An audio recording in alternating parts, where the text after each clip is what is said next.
Hello and welcome back to another episode of the Help Is Here podcast, brought to you by the Beyond Compulsion Academy. Today I'm going to be talking through the consequences of being in a porn addiction and some of the symptoms within the withdrawal process in particular. Right? Now, what we've got going on in society right now is a lot of people, probably millions, addicted to porn and intermittently reinforcing the addictive neural pathways and staying in the addiction, staying in the withdrawal process for years and years and years. Like most guys I work with, it's decades to be straight. It's not like, oh yeah, I've been in the porn addiction for a few months. Can I get some help? It's like, no. I've been in it like 25 years. Like, Tom, what do I do? You know? So that's why they come to me and Mary Paulus, because Mary's worked in addiction recovery 35 years. And I lived in a porn addiction for around 9 or 10 years. And so together we help guys learn a very specific way of dealing with addictive neural pathways and dealing with those compulsive desires in a right way by understanding the addictive part of the mind and then thinking through the choice in that moment so they can make a rational choice and disconnect those addictive neural pathways. Now, within this withdrawal process, right, people are feeling pretty terrible, and they're really having their symptoms of the withdrawal process misdiagnosed. And the problem is, because they keep on choosing to engage, because they don't know how to deal with the compulsive desire correctly, they're staying in this withdrawal process for years, and then they're feeling all this anxiety or depression or loneliness, and they're going, oh, well, maybe I've got this problem over here, without really seeing that actually it's to do with the porn addiction. And I really believe this porn addiction is being massively underestimated in our society right now, and it's a way bigger issue than a lot of people think it is. If you're here, you're probably taking this a bit more seriously and you understand that the consequences are severe, and hopefully, you know, these kind of podcasts can kind of validate what you're going through and help you acknowledge that, yeah, there isn't anything wrong with you. It's just the methods you're using to try and deal with this problem are not serving you right. So what I'll do is I'm going to read out a remember letter, right? So with every client we work with, we get into phase 2 of the program and clients write a remember letter. It's basically a letter to yourself, sort of talking through the consequences and the life that is lived when being in the addiction. And we worked with a client last week. He just signed up and, you know, he wrote a really good remember letter, and we've been in touch quite a lot. He sent us some really great messages. And his mind's been pretty blown because he's like, oh my God, like this explains everything now. Like, this is why I was suffering so much. That's why I had all those self-deprecating thoughts. It's because I didn't know how to deal with compulsive desire directly. And the addictive part of the mind was basically bullying him, right? Because that's what it does. Because the addictive part of the mind literally just wants you to do one thing. It wants you to engage in your behaviour. It wants you to relapse, right? So it's going to do that through any way it can. And often that's going to be like all these thoughts like, oh, what's wrong with me? Like, why can't you quit? And you have all these feelings of shame and everything else, right? But anyway, this is his remember letter. He gave us permission to share this on the podcast. And, you know, I'm reading this because this is just like a real life story of how withdrawal is, how life is when you're in the addiction. And I'm sure you'll be able to resonate to some of this and see that this is to do with the porn addiction. It's not to do with who you are. You know, it's not to do with any big intrinsic flaw in your character. It's just you have addictive neural pathways. All right, so what it's really like to have to engage in my compulsive behaviour out of control and not being able to stop. This is what he wrote. It's like being in hell, like constant friction mentally, being gaslit and manipulated by my own anxieties, the addicted part of the mind. Constant physical discomfort as a result, vertigo, brain fog, extreme fatigue, aches, tinnitus, the sensation in my groin when the anxiety becomes too strong.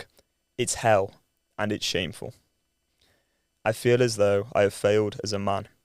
I am helpless in this state. I am pathetic. I have no integrity.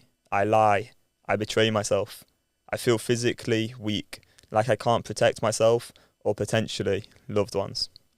I feel mentally weak, like I can't back up my own opinions, like I can't converse from a place of authenticity without getting flustered or overwhelmed, making it impossible to connect to people because my opinions are not real. They're fabricated by my anxiety and a desperate need to be accepted and loved. This leads to feeling unlovable, which I manifest through acting this way. I lost a wonderful chance at a relationship because of this, feeling worthless and hopeless. This, of course, leads to the crippling social anxiety, feeling like a deer in headlights in any kind of situation where I don't have context to back me up, just my own ability to converse and connect with people, feeling immediately like I'm surviving the social interaction instead of having fun. It's tiring and sometimes leads to embarrassment. I seize up, have nothing to say, can't act relaxed. As a result, I opt to avoid them and think about what could have been.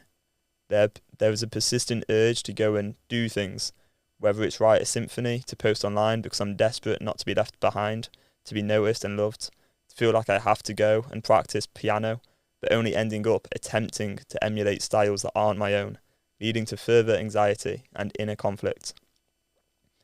This in turn leads to panic and thinking of a multitude of other ways to improve myself, which of course results in overwhelming pressure and eventually relapse. There's a constant unease towards certain family members. My sister, her husband, both people who I have this strange urge to impress. I always feel as though I am being judged by them, and always feel as though I have to act like somebody else to impress them. I'm betraying myself consistently. The loneliness, the feeling of going out into public and wishing that I could connect with people. I see groups of friends. I feel terrible. Then, of course, the lack of intimacy. The amount of times I will be in contact with a woman, somebody I think is beautiful, and further, lovely in conversation, but I simply do not have any sort of confidence or ability to spark anything with them. I don't want this anymore. Then there's music, man. Fucking hell. How did you get here? You used to be able to sit down at your desk and ideas would simply pour out of you for hours on end. 9 or 10 hours would flash by in an instant. Whether or not it's healthy, if you could keep going down this path, you will lose one of the deepest sources of beauty, emotion, bliss in your life. You will crush your inner child by doing this. He will never forgive you, and you will forever be stuck in a hellish conflict with yourself, living a total lie. Do you want that? Alright, so honestly, at this point, we've probably worked with 60 or 70 guys, and almost every single remember letter is like this one. My own one was like this one, you know? It's dark. I talk about calling the Samaritans. The Samaritans are a charity which help people with suicidal ideation, you know? I talk in mine about all the horrible things I've done in the past and the ways in which I lived out of alignment with my own integrity and values. So, you know, these remember letters, they're powerful.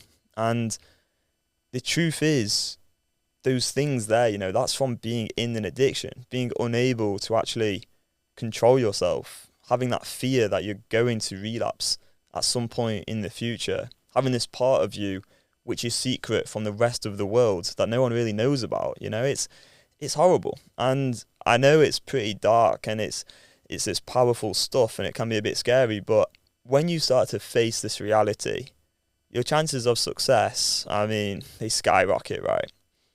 But for a lot of people, they're still kind of in denial. I don't think that's their fault. It's just the addicted part of the mind is convincing them that this isn't much of a problem. Oh, everyone does it. It's okay. I don't look that often. It's only once every few weeks. You know, it's these kind of thoughts. Or, oh, it's not really to do with the porn addiction. It's just I've got this disorder or something like that. But the thing is, you can change your neural pathways. You can change how you think, to change how you feel, to change how you act. But we've got to undergo, you know, some education, right? And that's the thing is, once you understand that a lot of the symptoms of being in the porn addiction are keeping you in the porn addiction, you've got a much better chance of actually overcoming this problem. So what I mean is, like, the things like anxiety and all these thoughts of like, how am I going to do this? What's wrong with me? Am I going to relapse in the future? Why did I relapse yesterday? And all these extracurricular thoughts, when you can just see that all of these sort of thoughts around the compulsion, you know, watching the NoFap videos, all this sort of stuff, when you see that a lot of that is actually part of the addiction and these shrewd attempts from the addicted part of the mind to get you to engage, you know, you're going to have a much better self-awareness. You're going to understand what's going on a lot better. And what you want to do is start to see that actually in the present moment, right now, you know, as you're listening to this right now in this moment, do you have a choice? do you have power over yourself? Do you have control over yourself right now in this moment, right? And the answer to that, of course, is yes. Like you can make choices for yourself. That is possible for you. And that choice that you have is going to be with you for the rest of your life. No one can take away that choice. You're always going to have it. But what happens when you're in this addiction is the addicted part of the mind's getting you into the future, getting you into the past, and getting you away from the present moment. If we can bring everything back into the present moment and realise that actually, you know what, I do have a choice here. I can choose porn. That is an option. But fortunately, I also have another option, which is willingly accepting temporary discomfort, right? So, there's a lot more education to all of this, but hopefully this can help a little bit and help you see that you don't have to stay stuck in an addiction. And chances are the biggest problem in your life is this addiction, and specifically the inability to deal with compulsive desire and the addicted part of the mind in the correct way. When you know how to deal with it in the right way, you're going to be a free person. You're going to be able to live your life enjoying things spontaneously. I don't know why I said that wrong. But yeah, you can just crack on, live your life. You don't have to worry about this problem for the rest of your life. Like, it can just be a non-issue. And chances are a lot of the anxiety, stress, depression, all these other things that people are probably trying to diagnose you with, they're kind of just they're not going to be there anymore. Like, once you're fully in control of yourself and you're making choices you're proud of moment by moment, you're going to be living a pretty good life. Like, it's kind of hard to argue with that. If day by day, everything you do is in alignment with your values, which it can be when you know how to make choices you're proud of moment by moment, what sort of massive problems are you going to have? As long as you're doing your best, that's all you can do. There may be external circumstances which are challenging, but you can just deal with them to the best of your ability. This is 100% possible. I'm seeing it day in, day out with the guys I work with, and just from my own experience, my own life, right? So help is here. You don't have to live in a porn addiction for the rest of your life. And if you would like to get started on learning a bit more about the Beyond Compulsion method, there's a link in the description to the free training. Thanks so much, and we'll see you in the next one. Bye-bye.